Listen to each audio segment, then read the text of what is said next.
Betapa indahnya perjamuan kudus, betapa indahnya saat kami menyambutmu, betapa indahnya kehadiranmu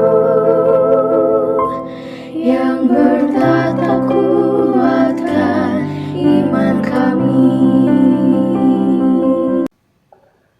Tuhan bersamamu dan bersama rohmu. Inilah Injil suci menurut Lukas.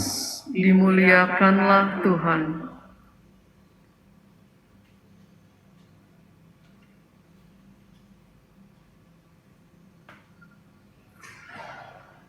Pada suatu ketika, setelah mengakhiri pengajarannya kepada orang banyak, masuklah Yesus ke Kapernaum.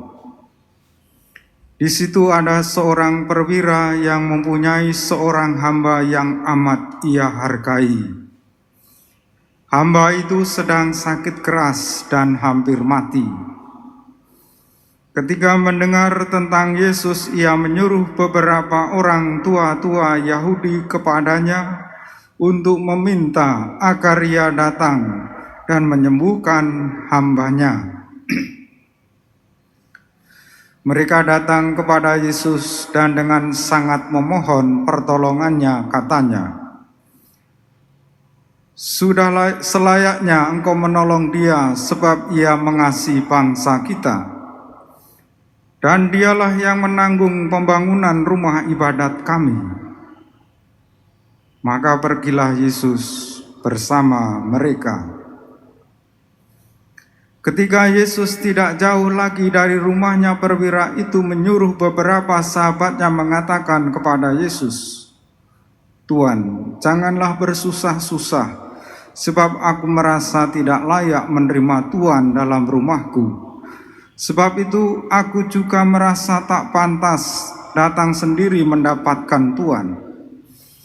Tetapi katakanlah sepatah kata saja, maka hambaku akan sembuh. Sebab aku pun seorang bawahan, dan di bawahku ada pula prajurit. Jika aku berkata kepada salah seorang, 'Pergi,' maka ia pergi, atau kepada yang lain, 'Datanglah,' maka ia datang. Dan jika aku berkata kepada hambaku, 'Kerjakanlah ini,' maka ia pun mengerjakannya." Mendengar itu, heranlah Yesus akan dia. Maka sambil berpaling kepada orang banyak yang mengikutinya, ia berkata, "Aku berkata kepadamu, di Israel pun iman sebesar itu belum pernah kujumpai." Setelah orang-orang suruhan itu kembali ke rumah, mereka mendapati hamba yang sakit itu sudah sehat kembali.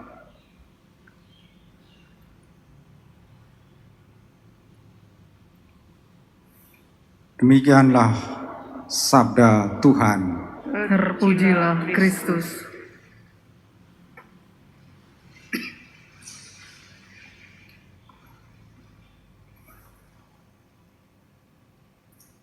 Umat Allah yang terkasih,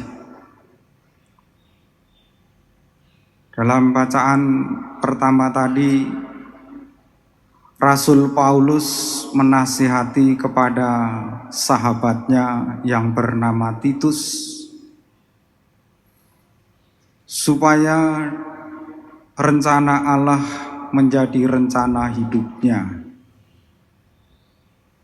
Apakah kita bisa menghayati dalam hidup bahwa rencana Allah juga menjadi program hidup kita?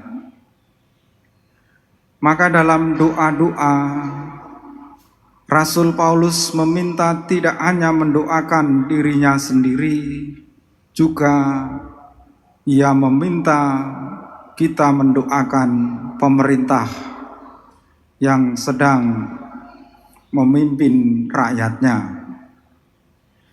Dan dalam doa-doa seperti itu, perkumpulan jemaat juga memanggil kita semua untuk melakukan dan mendoakan yang terbaik bagi siapa saja. Doa yang disertai iman memberikan kegembiraan dalam hidup, memberikan kekuatan. Dan kalau kita meminta saudara kita yang sakit karena doa kita yang mendalam, kita yakin dia disembuhkan. Contoh yang jelas dalam Injil. Sikap orang beriman haruslah sikap bagaikan seorang tentara. Sikap seorang tentara itu hanya siap dan siap. Tidak ada penolakan, tidak ada alasan.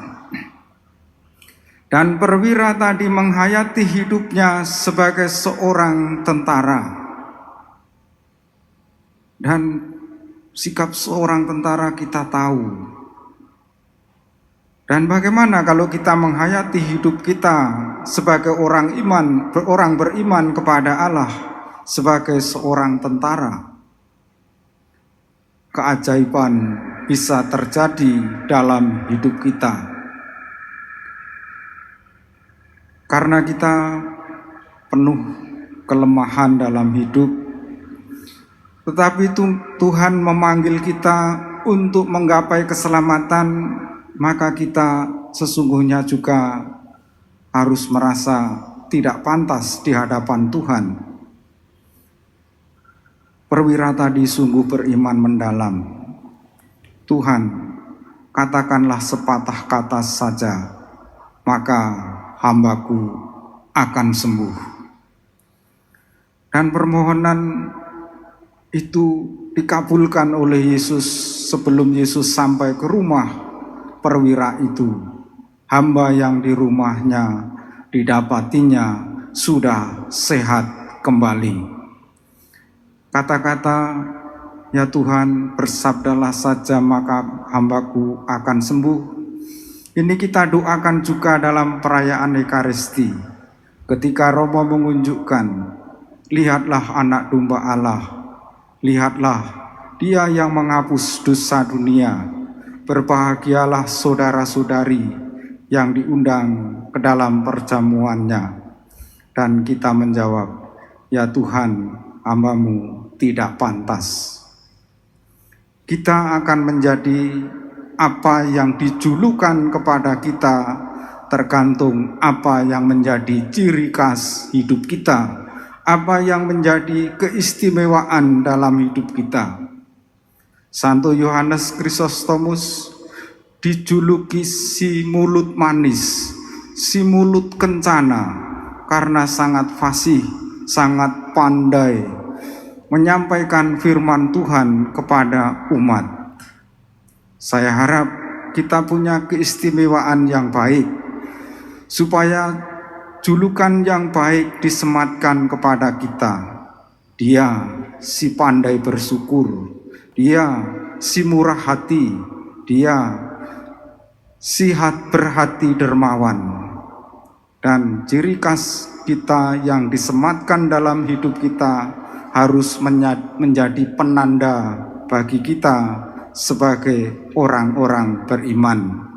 Teladan kita Santo Yohanes Chrysostomus, si mulut emas, si mulut kencana, harus menginspirasi hidup kita sebagai orang beriman.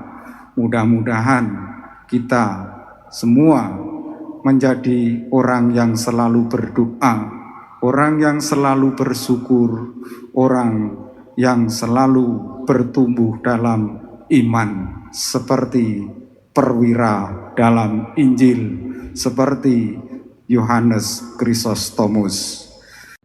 Betapa indahnya kehadiranmu yang bertataku